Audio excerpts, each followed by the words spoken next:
A las apuradas, a solo horas de terminar el año fiscal en el país estadounidense, su Congreso logra aprobar un proyecto de ley que evita el virtual cierre del gobierno y sus principales agencias federales.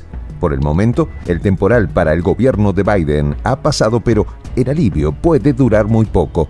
Aunque parezca extraño, los riesgos de cierre de gobierno se han dado regularmente en los últimos años y algunos se han concretado.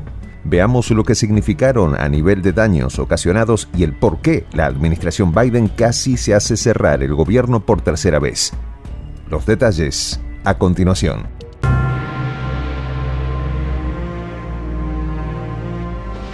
Voz de la Patria Grande. Casi cierran. Y es que el Congreso estadounidense aprobó un proyecto de ley el mismo día en el que culmina el año fiscal para evitar un inminente cierre de su gobierno antes de la fecha límite de la medianoche, ya que los legisladores buscaban evitar un vergonzoso cierre del gobierno semanas antes de las elecciones de mitad de periodo. La Cámara aprobó la medida, que fue inmediatamente enviada al presidente Joe Biden. Aún así, algunos republicanos criticaron el proyecto de ley que incluye ayuda para Ucrania, fondos de ayuda para desastres internos, reautorización de las tarifas de usuario de la Administración de Medicamentos y Alimentos, ayuda para calefacción en invierno y fondos para el reasentamiento afgano, entre otras cosas, por no abordar la seguridad fronteriza. La votación de 230 a 201 se basó en gran medida en las líneas partidarias, luego de que los líderes republicanos instaran a sus miembros a oponerse a la legislación.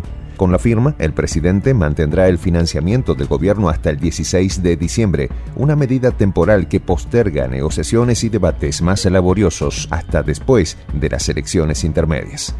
La votación de la Cámara se produjo después de que el Senado aprobara la medida días antes, luego de un comienzo difícil de las negociaciones a principios de semana, cuando se produjo un enfrentamiento del senador Joe Manchin con los progresistas y los republicanos por su propuesta de reforma de permisos de energía.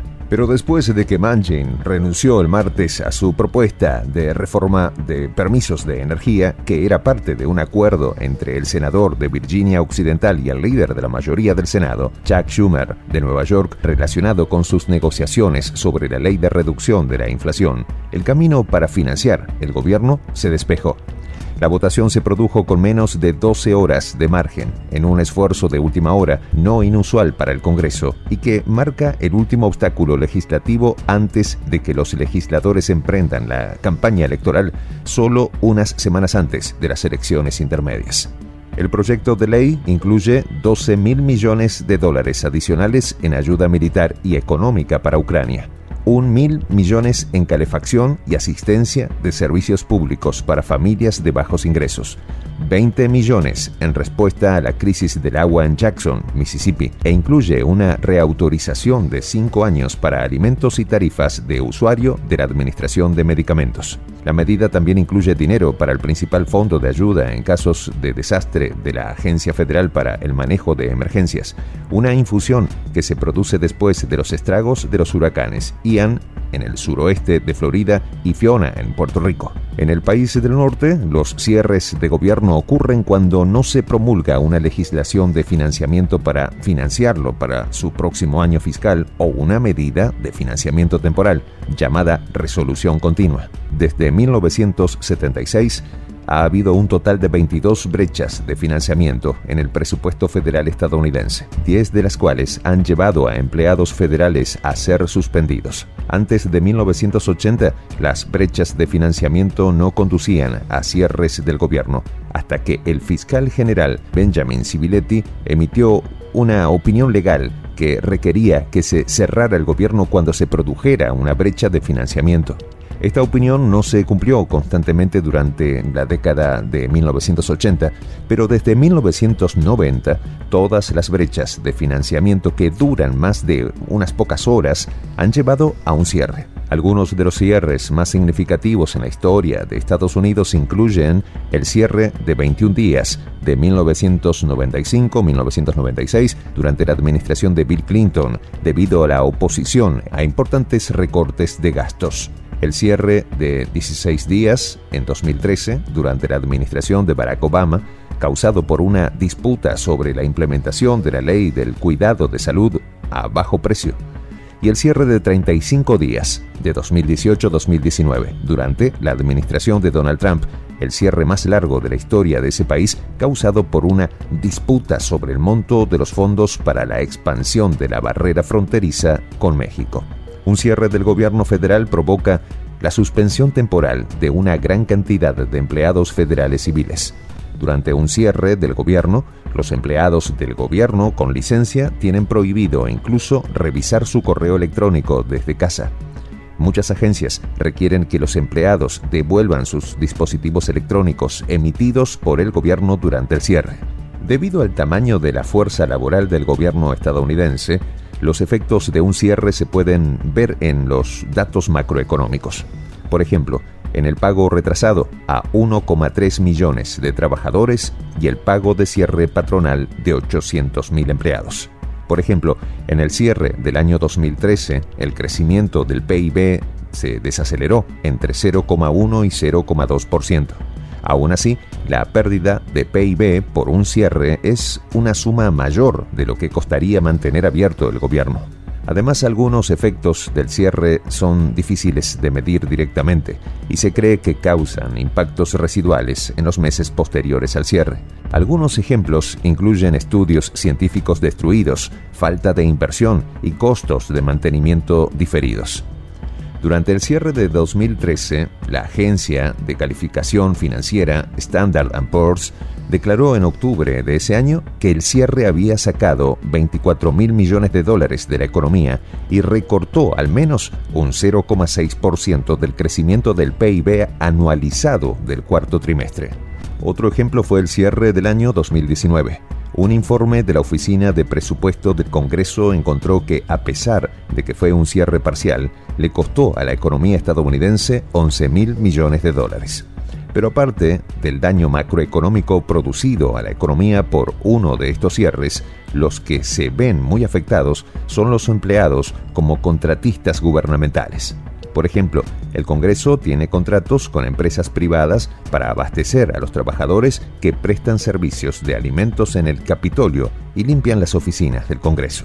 Aparentemente, los cierres gubernamentales en los últimos años se han ido normalizando como solo parte de la forma en que los políticos y legisladores de Washington negocian sus logros a nivel de Congreso y de la administración gobernante de turno. Pero a pesar de esto, no podemos dejar de lado que nos llame la atención que un país que se autodenomina como el máximo referente de las libertades y de la democracia pueda caer periódicamente en el predicamento de suspender su rol de administración y gestión y, presionado por su adversario de turno, deba negociar y ceder planes y proyectos. En este sentido, se pudo tener acceso a la opinión del conocido filósofo australiano Peter Singer, de 76 años, actualmente profesor de bioética en la Universidad de Princeton, quien hace un tiempo atrás argumentó que los cierres eran evidencia de que la separación de poderes de la Constitución estadounidense constituía un defecto fundamental. De igual manera, llama la atención que el país considerado como la primera potencia mundial a nivel económico ponga a una importante porción de su población en riesgo de sufrir un corte temporal de sus ingresos o la pérdida de la fuente de ingresos de personas que, como la mayoría, viven de presupuestos mensuales. En este sentido, nos permitimos recordar que la democracia es un sistema político en el cual la soberanía reside en el pueblo, que la ejerce directamente o por medio de representantes. Y aquí salta a la vista que la soberanía del pueblo termina una vez que culminan los procesos electorales y pasa a ser la soberanía de los representantes. Reconociendo que todas las democracias son imperfectas, nos animamos a exhortar a este supuesto referente de la democracia que, en lugar de esforzarse por mejorar otras democracias en el mundo, pongan todo su empeño en perfeccionar la suya propia para que luego sí puedan ser un ejemplo para el mundo. Soy el J, Juan José del Castillo, director del canal Prensa Alternativa. Si quieres ser parte de la comunidad de la Patria Grande, suscríbete a nuestro canal. Si es que quieres que te lleguen las notificaciones cada vez que subimos un video, activa la campanita. Si quieres apoyar a nuestro canal económicamente, puedes hacerlo a través de PayPal. El enlace está en la descripción del video. A nombre del equipo de Prensa Alternativa, me despido con esta expresión en el quechua milenario, Tupananchis Kama, cuya traducción es hasta volvernos a encontrar.